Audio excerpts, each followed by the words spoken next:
right, let's just start with your name and what you do. Sure. I'm Jorge Parra. I have a master's in psychology. I guess you can say I'm sort of a jack of all trades when it comes to the paranormal. Ghost hunter, sky watcher, cryptozoology hobbyist, ESP skeptic. I guess I'm just an overall skeptic that would really like to believe, to find something that I can believe in.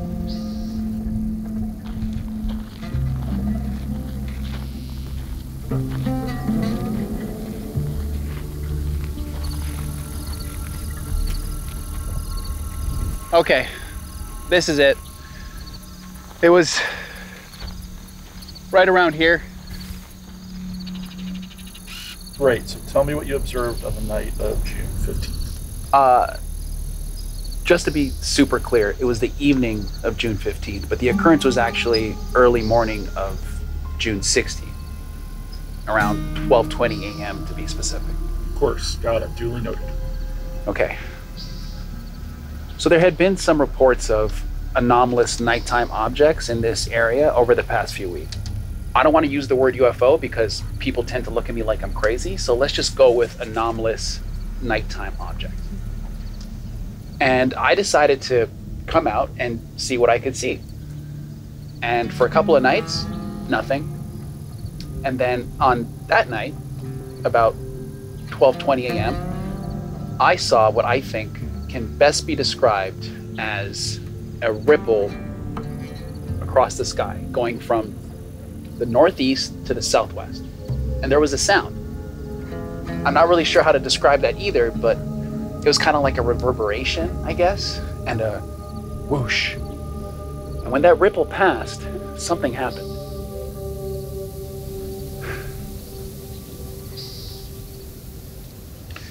This watch belonged to my grandfather.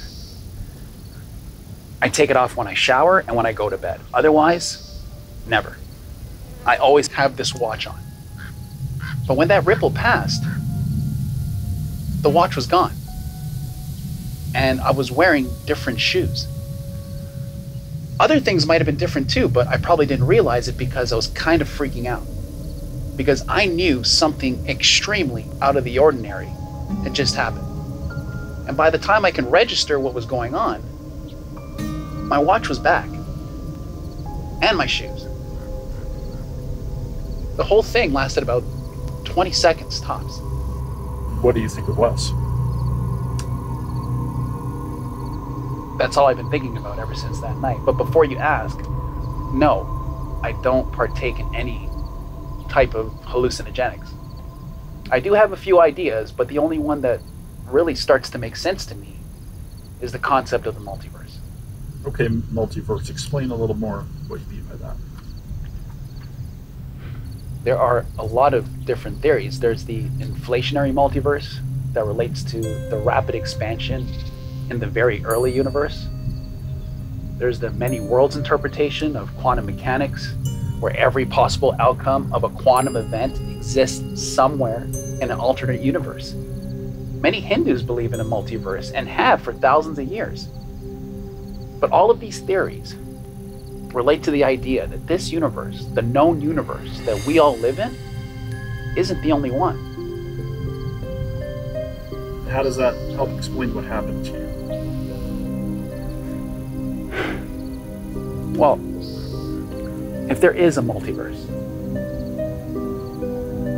then these alternate universes aren't ever supposed to intersect with our own. But it's an adage in quantum physics that if something is possible, then at some point, at some time, it will happen. So what if this was that time?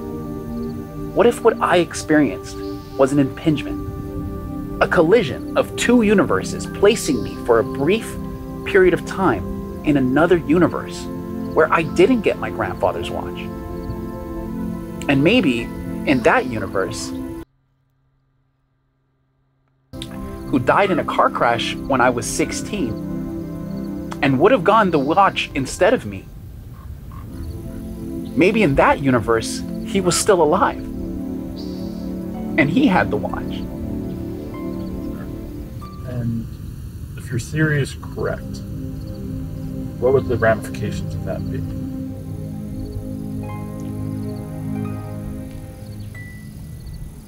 If our universe is intersecting with other parallel universes, then everything we know or think we know about our reality, how the universe works, and our place in it, it all goes out the window. It changes everything.